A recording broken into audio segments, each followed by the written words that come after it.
안녕하세요. 반갑습니다. 이번 강은 88쪽의 주소 파트를 나갈 차례입니다. 자, 주소가 이렇게 나오고 있는데요. 자연인, 권리 주체의 자연인이 주소에 살고 있습니다. 자, 그래서 이 주소라고 하는 것이 무엇을 의미하느냐라고 하는 것을 이제 법이 정하고 있는데요. 주소라고 하는 것은 이 생활에 근거되는 것을 주소라고 한다라고 법이 정하고 있습니다. 그러면 88쪽에 주소라고 하는 생활에 근거되는 것, 이것을 실질주의라고 표현하고 있고요. 그 법 태도가 실질주의다. 그리고 꼭 그 주소가 되기 위해서 정착의 의사가 꼭 있어야만 되는 건 아닙니다. 생활에 근거만 있으면 되기 때문에 이것을 객관주의라고 표현하고요. 우리나라의 민법에 이러한 태도가 실질주의와 객관주의를 취하고 있다. 이런 어떤 의미가 되겠고요. 주소는 여러 군데 둘 수가 있습니다. 그것을 주소, 복수주의 이렇게 이제 표현하게 됩니다. 그러면 이 주소라고 하는 것이 어떠한 의미를 부여할까요? 라고 하는 것을 법률상 효과 이런 어떤 의미로 부여하고 있죠. 자, 그 박스가 나오는데 주소라고 하는 것은 민법에 있어서의 어떤 기준이냐라고 했을 때 주소를 떠나서 재산관리가 필요한 자를 부재자라고 합니다. 부재자 제도가 우리가 좀 이제 금방 공부하게 될 텐데요. 중요하게 시험에 출제되는 영역이라고 말씀을 드릴 수가 있고요. 그리고 부재자가 생사가 살았는지 죽었는지 입증이 어렵다라고 하면 실종선고라고 하는 이러한 제도를 이용할 수가 있습니다. 실종선고. 그러니까 이 주소라고 하는 것은 부재와 실종의 기준이다. 이렇게 말씀을 드릴 수가 있고요. 법인사무소의 소재지라든가 변제, 돈을 갚는 거죠. 돈을 갚는다라고 했을 때 채무자가 채권자의 주소지에서 돈 갚는 걸 원칙으로 합니다. 변제의 장소, 상속 개시지 이런 것들이 민법에 있어서의 기준이 됩니다. 그러나 민법 아닌 곳에서의 사법관계의 기준도 나오죠. 자, 음행의 장소, 재판관할 결정의 표준이라든가 민사소송의 부과기간 이런 표현법 없이 나오고 있고요. 공법관계에서의 기준, 자, 이런 거 한번 읽어보시면 되겠고요. 그러면 여기 이 주소와 좀 구별되는 개념이 이제 거소라는 게 나옵니다. 89쪽에 거소 나오는데 사람이 상당 기간 계속 거주하나 그 장소와의 밀접성이 주소보다는 좀 떨어지는 것을 거소라고 한다. 이렇게 표현하고 있고요. 현재지라고 하는 개념도 나오죠. 현재지라고 하는 것은 현재 머무르는 장소라고 표현하게 될 겁니다. 그럼 가주소라는 표현이 나오는데 가주소에 대해서 좀 기억을 하셔야 될 것 같아요. 가주소란 당사자가 생활에 실적 관계없이 거래의 편의를 위해서 제가 어떤 신용카드를 발급하는데 이 신용카드에 대한 기준만은 여기를 정하겠다. 자, 그런 어떤 거래에 관하여 주소로서의 기능을 부여 선정한 이러한 형식적 장소를 가주소라고 표현합니다. 그러면 이 주소의 개념은 이런 개념이고요. 이 시험에서 이제 그냥 중요한 영역은 부재라고 하는 부재자죠. 정확하게는 자, 부재자가 이렇게 나오고 있는데요. 자, 부재자라고 하는 것은 주소를 떠나서 주소를 떠났다. 자, 이게 떠났다라는 표현이고요. 주소를 떠나 가지고 재산의 관리가 필요한가? 재산 관리. 자, 여기 이제 굉장히 중요한 의미를 부여하고 있죠. 재산 관리가 필요하다라고 한다면 부재자 이렇게 평가하고 뭐 주소를 떠났다 할지라도 일시적으로 떠난 것에 불과하다라고 한다면 부재자라는 평가를 내리지 않습니다.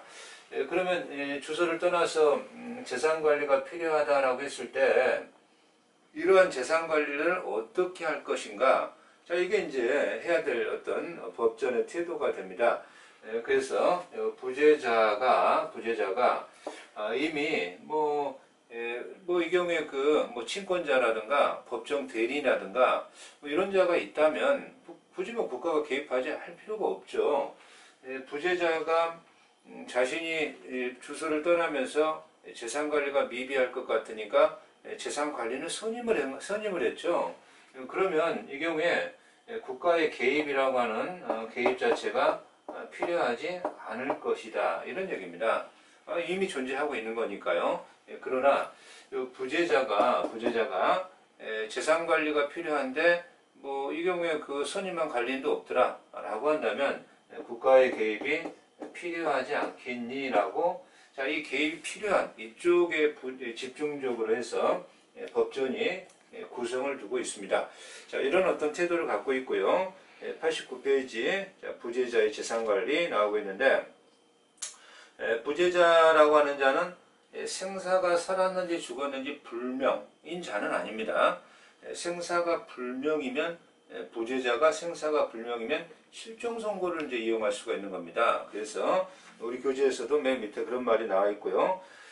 사실 뭐 이 부재와 실종이라고 하는 이런 제도 자체가 우리 어떤 신체를 갖고 있는 피가 돌고 살이 도는 이러한 자연인을 기준으로 하는 제도인 것이지, 법인에게는 부재와 실종이라고 하는 제도 자체가 적용되지는 않는 거고요. 그러면 89페이지 맨 밑에 부재자의 재산 관리, 자, 이렇게 나오고 있고요. 그러면 국가가 개입할 필요가 있을 것인데 언제냐라고 하는 것이 한 장을 넘어가면 90페이지에서 법전이 나옵니다. 법조문이 나오는 거죠. 자, 22조를 제가 한번 읽어드립니다. 부재자가 재산 관리를 두지 않았다라고 하는 거죠. 두지 않았으니까 국가가 개입할 필요가 있을 것이다. 일단 이게 원칙적인 어떤 조문의 흐름이 되겠죠. 그러면 1항 읽어보니까 종래의 주소나 거소를 떠난 자가 재산관리를 정하지 아니한 때, 정하지 않았다는 겁니다. 자, 그러면 어떻게 개입할까요? 라고 했더니 개입의 주체는 법원이 하는 겁니다. 뭐 주무관청이나 이런 쪽에서 하는 것이 아니라, 행정부에서 하는 것이 아니라 법원이 하는 거고요. 법원은 직권으로 하는 게 아닙니다. 이해관계인이나 검사의 청구가 있어야 됩니다. 이해관계인, 검사의 청구가 있어야 되고, 자, 이 이해관계인이다라고 하는 자가 도대체 누구일 것이냐라고 하는 것이 좀 의미가 있습니다. 자, 이 이해관계인이다라고 하는 자는요, 배우자, 상속인, 부양청구권자 또는 뭐 수증자, 뭐 이런 식으로, 뭐 보증인, 뭐 채권자, 이런 식으로 뭔가 이 어떤 부재자로서 재산 관리가 좀 방만하면 손해를 보는 자, 이런 자를 이해관계이다 이렇게 평가할 수가 있고요. 이러한 청구가 있어야 된다는 것은 직권으로 이렇게 하는 것은 아닌 거구나. 청구에 의하여 재산 관리에 필요한 처분을 명한다. 그러면 이제 법원이 처분을 명하겠죠. 처분을 명할 때 부재자 재산을 팔아라, 그래서 예금으로 관리해라, 뭐 이렇게도 할 수가 있지만, 대표적으로는 법원이 재산 관리인을 선임하게 됩니다. 선임하게 돼요. 그럼 이 선임된 재산 관리는 법원이 선임했기 때문에 법정 대리라고 하는 겁니다. 법이 대리권을 줬다거나 또는 이 경우에 또 법이 줬거나 법률의 규정으로 발생했거나 뭐 법원이 선임했거나 그런 법정 대리가 되고요. 본인이 임의로 줬다, 그걸 이제 좀 어려운 표현으로 수권행위라고 하는데, 그러면 임의대리라는 평가를 내리게 됩니다. 일단은 뭐 법정 대리가 되는데요. 이렇게 필요한 처분을 명하는 처분의 대표적인 게 법정 대리 재산관리인 선임이라는 얘기죠. 필요한 처분을 명해야 된다. 본인의 부재 중에 재산관리인 권한이 소멸한 때에도 같다. 자, 이 지금 22조 1항의 조문 취지가요. 국가가 부재자가 재산관리를 선임했기 때문에 국가가 개입할 필요가 없다. 그러나 이 재산관리인이죠. 재산관리인이 만약에 이제 재산관리인이 본인이 부재자가 부재 중에 재산관리인의 권한이 소멸합니다. 권한이 소멸하게 되면 여자의 재산관리권의 권한이 소멸하게 되면 이제는 개입의 필요성으로 가게 될 것이다. 이런 어떤 법조문의 취지죠. 그러면 이렇게 또 처분을 명하게 될 것이다. 이런 어떤 평가가 나오는 조문입니다. 자, 2항. 본인이 그 후에 재산관리를 정한 때, 그러면 이제 뭐 법원이 개입할 필요가 없는 거죠. 그랬을 때는 법원은 본인 재산관리인, 이해관계인 또는 검사, 이때는 이제 본인도 되는 것이고요. 그죠? 청구에 의하여 이러한 명한 처분명을 취소하여야 한다. 취소하여야 한다. 자, 이렇게 평가할 수가 있겠습니다. 그러면 90페이지 맨 밑에 재산관리인 이렇게 나오고 있고요. 자, 법원이 재산관리인을 선임했습니다. 법정대리입니다. 이 재산관리인은 어떤 지위를 갖고 있을까요? 이런 표현이죠. 그러면 거기에 G에 가정법원에 의해 선임된 재산관리는 법정대리인이다. 법정대리인이다. 이렇게 말씀을 드렸고요. 그죠? 그런데 언제든지 사임할 수 있고, 자, 여기가 중요한 어떤 문구죠. 언제든지 사임이 가능하고, 법원도 언제든지 개임이 가능하다. 사임과 개임이 자유롭다. 이 문구 잘 기억하시기 바랍니다. 91쪽의 25조에서 관리인의 권한을 자 이렇게 법조문이 두고 있죠. 법원이 선임한 재산관리인이 민법 제118조가 나왔는데요. 118조라고 하는 조항이 어떤 조항이냐라고 한다면 대리인이 있는데 임의대리인이 본인이 수여한 이러한 어떤 수권행위라고 하는 것에서 권한이 불명하다는 거예요. 분명하지 아니하다라고 하는 겁니다. 그러면 보존행위는 무제한 가능하고 이용 개량행위는 성질이 변하지 않는 범위 내에서 가능하고 처분행위는 곤란하다. 하지 말아라. 자, 이런 어떤 문구예요. 이런 문구이기 때문에 자, 이러한 문구라고 하게 되면 우리가 이제 그러한 문구에 이러한 권한을 넘은 행위를 한다라고 하는 겁니다. 권한을 넘은 행위, 그러니까 여기서 권한을 넘은 행위라고 하는 것은 이 처분행위를 요걸 말하는 겁니다. 이러한 행위를 할 때는 권한을 넘는 행위를 할 때는 이러한 행위를 할 때는 부재자 재산관리는 법원의 허가를 받아야 된다. 허가를 얻어야 된다. 자, 이런 어떤 조항 문구죠. 그렇죠? 권한을 넘은 행위를 할 때에는 이 경우에 법원의 허가를 받아야 된다. 자, 그 표현법 법원의 허가가 필요하구나. 그래서 관리행위, 뭐 이게 이제 관리행위죠. 이용계량행위가 처분행위 안 되고 법원 허가가 필요하고 자, 의무가 나오는데 중간에 선량한 관리자 주의 의무가 있다. 이런 표현이 나오고 있고요. 자, 권리 쪽에서도요. 부재자 재산관리는 이렇게 부재자의 재산을 관리했다라고 한다면요. 그렇다면요. 여기에서 이 부재자 재산 관리는요. 보수를 청구할 수 있다. 보수 청구권이 인정된다. 이렇게 평가 내리는 겁니다.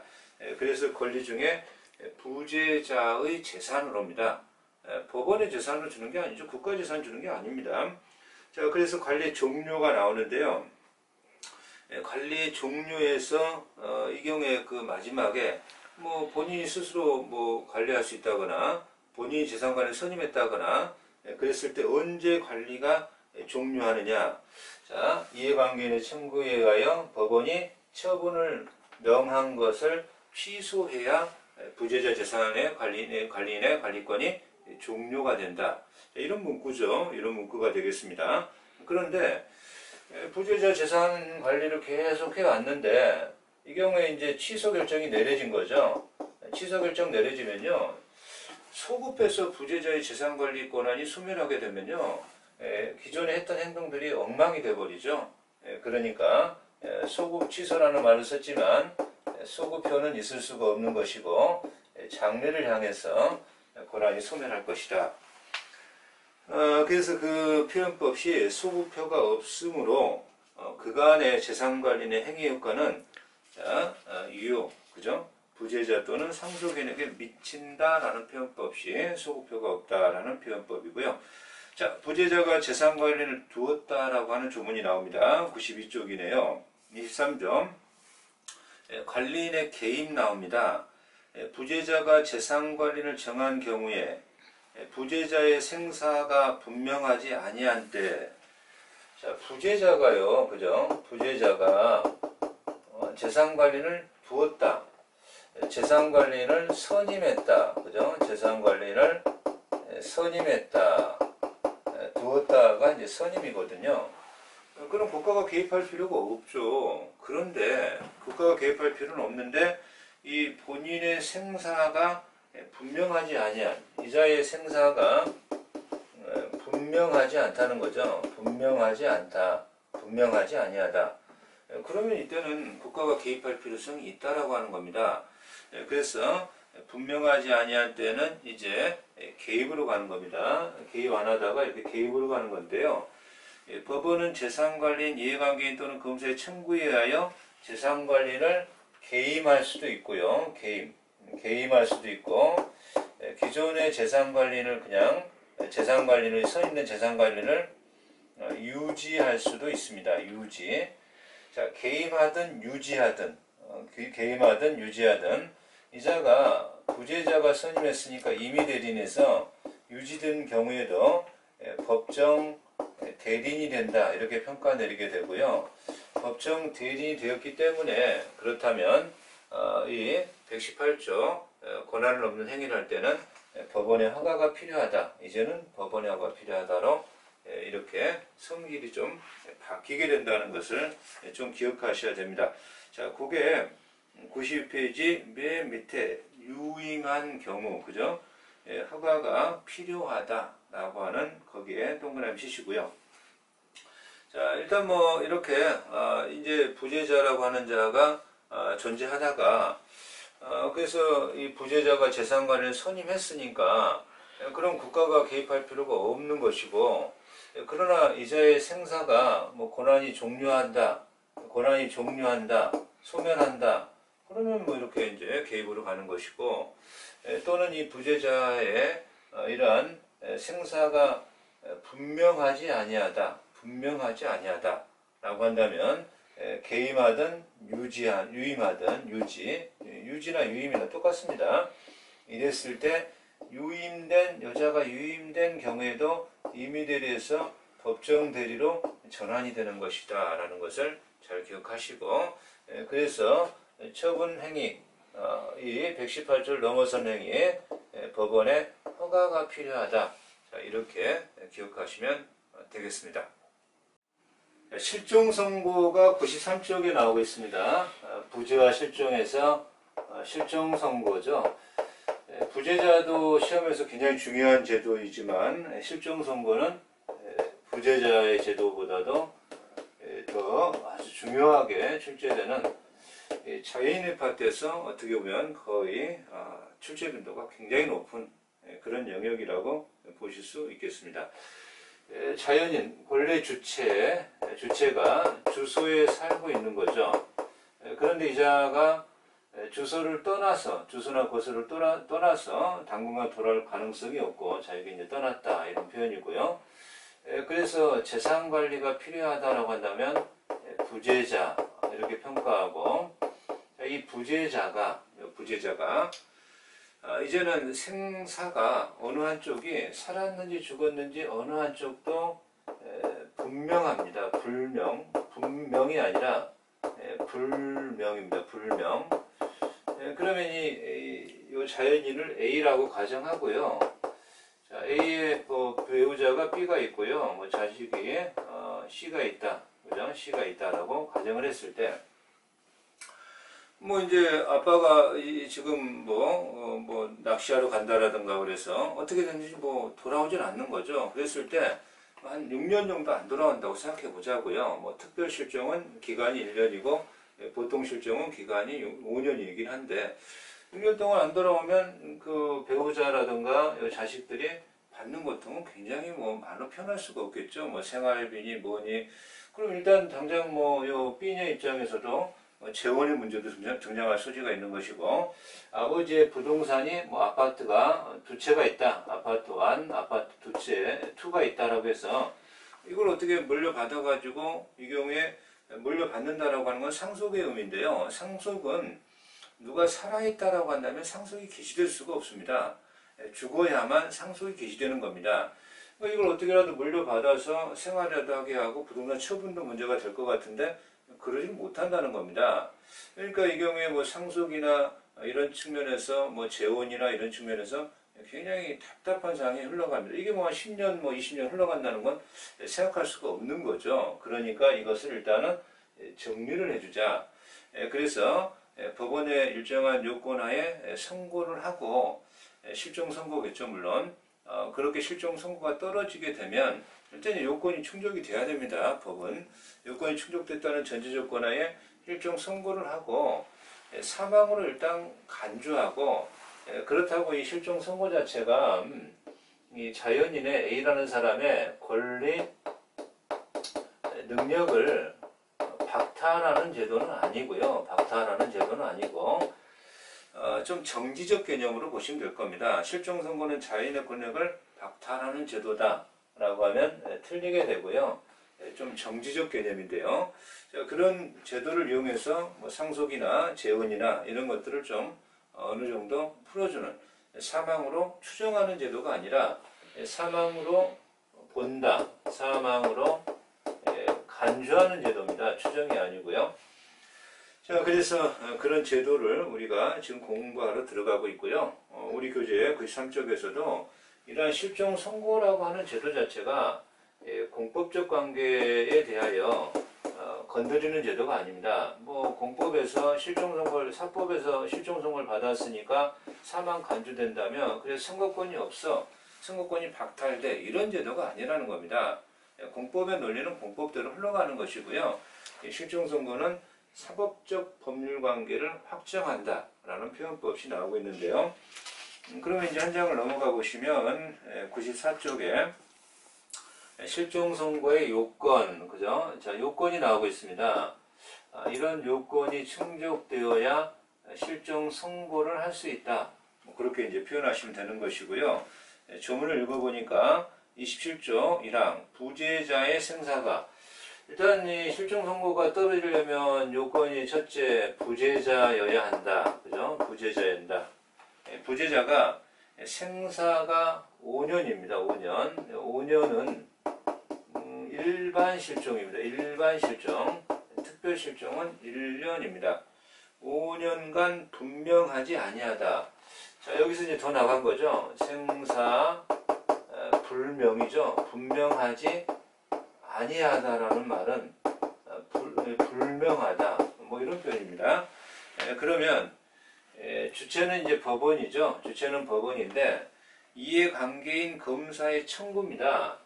자, 이해관계인 나오는데요. 이 이해관계인이 아직 뭐 혼인신고도 안 한 법률 사실상의 배우자 이런 자들은 이해관계가 아니고요. 법률상의 배우자여야 되고요. 보증인, 채권자 이렇게, 또는 검사. 검사는 이때 공익의 대변자로서 이런 자들의 청구가 있어야 됩니다. 청구가 있어야 되는 것이고요. 법원이 직권으로 실종 선고할 수는 없는 것이다. 이런 조문의 취지입니다. 청구에 의하여 실종 선고를 하여야 한다. 그러니까 이 요건이 충족되게 되면 실종 선고할 수 있다. 재량이 아니라 하여야만 한다. 하여야만 한다. 이런 표현입니다. 그래서 요게 요건입니다. 요게 요건이고요.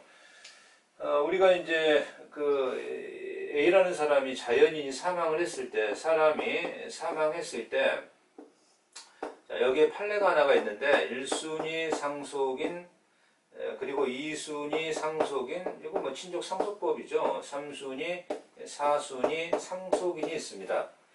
그래서 1순위 상속인은 아들, 딸, 이걸 직계 비속이라고 하고요.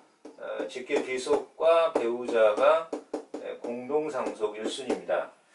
그러나 아직 결혼을 했는데 직계 비속이 없다라고 한다면 이제는 직계 존속하고요. 직계 존속하고 배우자가 2순위고요. 3순위는 형제, 자매 이렇게 이제 진행하고 있고요. 4순위는 사촌 이내의 친족 이렇게 진행합니다. 그런데 이 경우에 지금 직계 비속이 있습니다. 그러면 직계 존속은 한 푼도 물려받지 못하는 겁니다.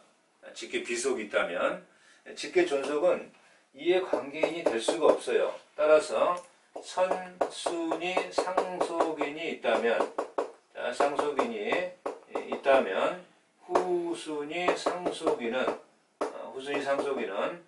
이해관계인이 될 수가 없다. 이해관계가 될 수 있다라고 하면 틀린다는 얘기죠. 자, 이런 표현법을 기억하시면서요. 자, 94페이지에 부재자의 생사 불명, 실종기간의 경과, 특별실종과 보통실종 나오는데 보통실종이라면 5년이 경과. 자, 만약에 특별실종이라면 1년이 경과. 그죠? 특별실종은 뭐 전쟁, 자, 비행기 추락, 또는 뭐 항공기 뭐 선박의 침몰, 또는 뭐 유난히 종료, 뭐 이런 경우들입니다.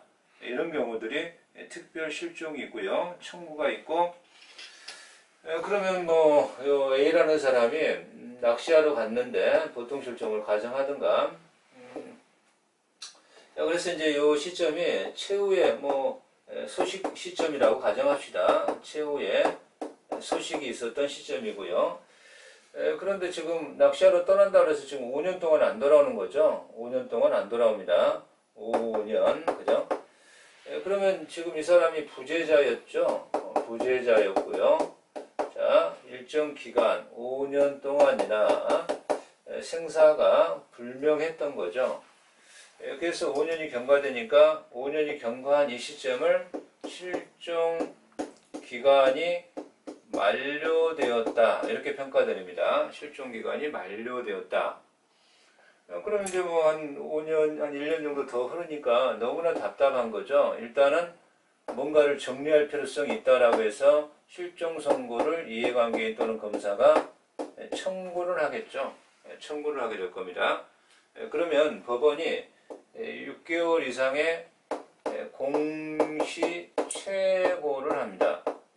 공시최고를 하고 이러한 사람들에 대해서 아는 소식이 있다거나 살아있는 것을 아는 사람은 신고해 주세요라고 최고를 하고, 그 신고가 없다면 실종 선고를 하게 됩니다. 선고.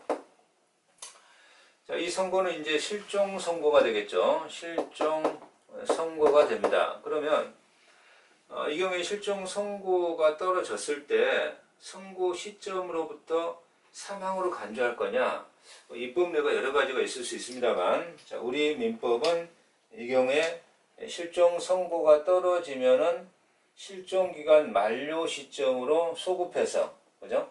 실종기간 만료 시점입니다. 실종기간 만료 시점. 실종기간 만료 시점에 사망으로 본다. 간주죠, 간주.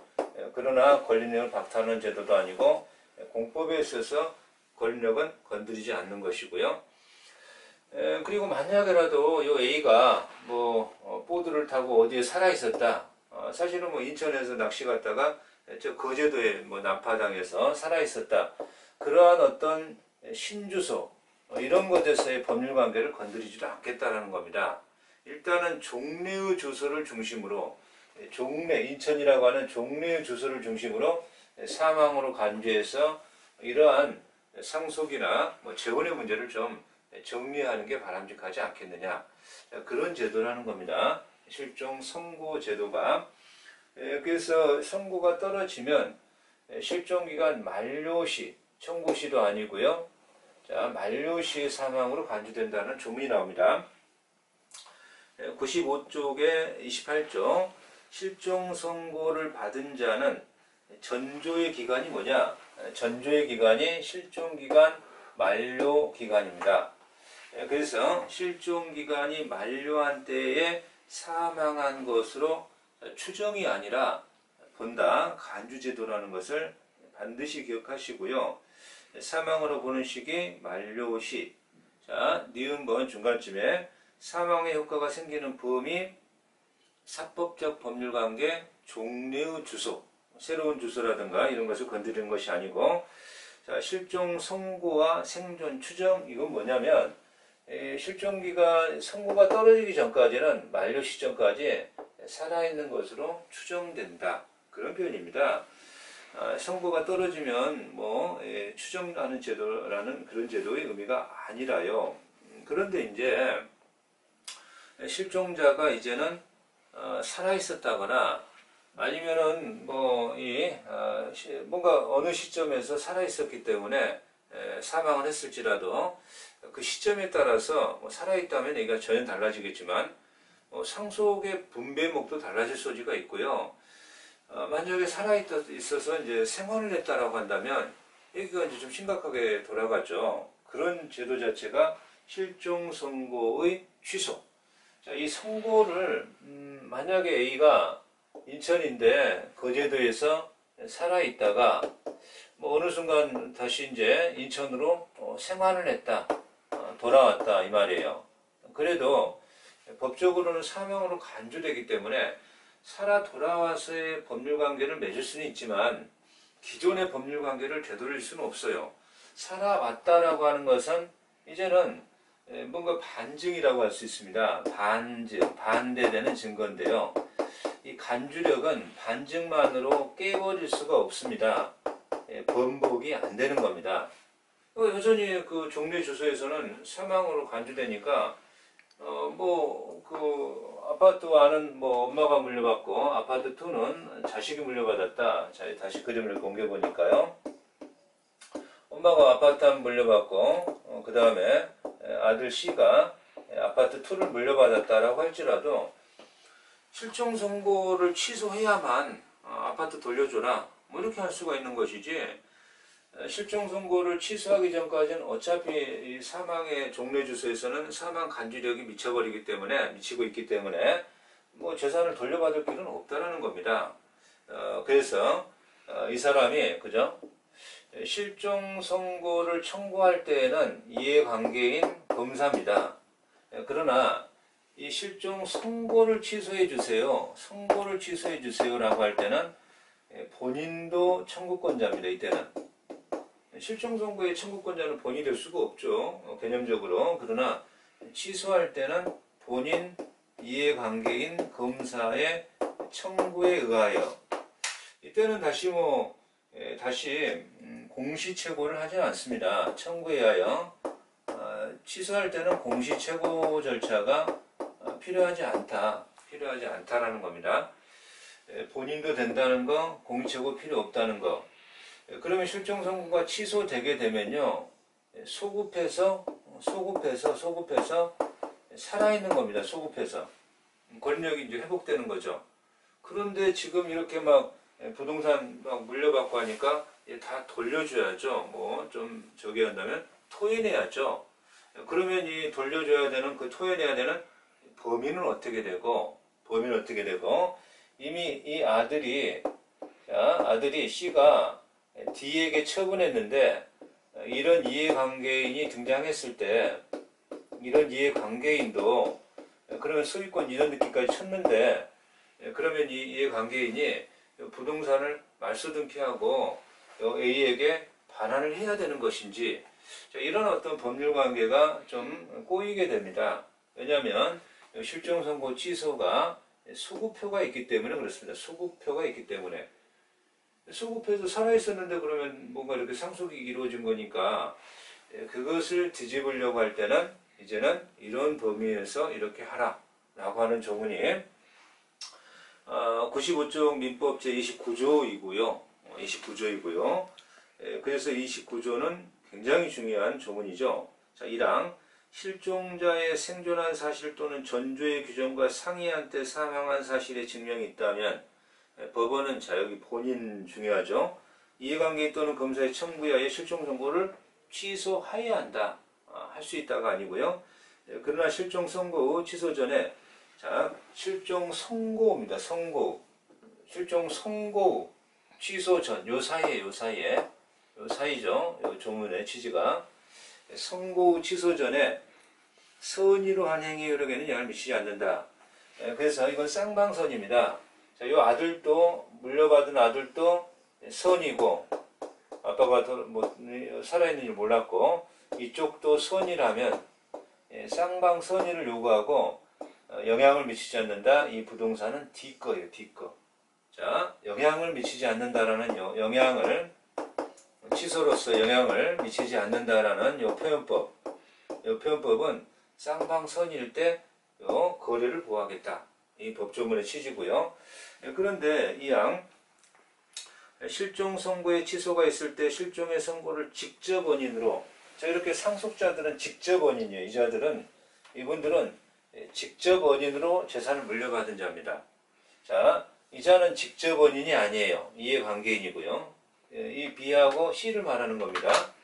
그래서 직접 원인으로 재산을 취득한 자가 선이라면, 자, 선이라면 현존하는 이익입니다. 현존이익.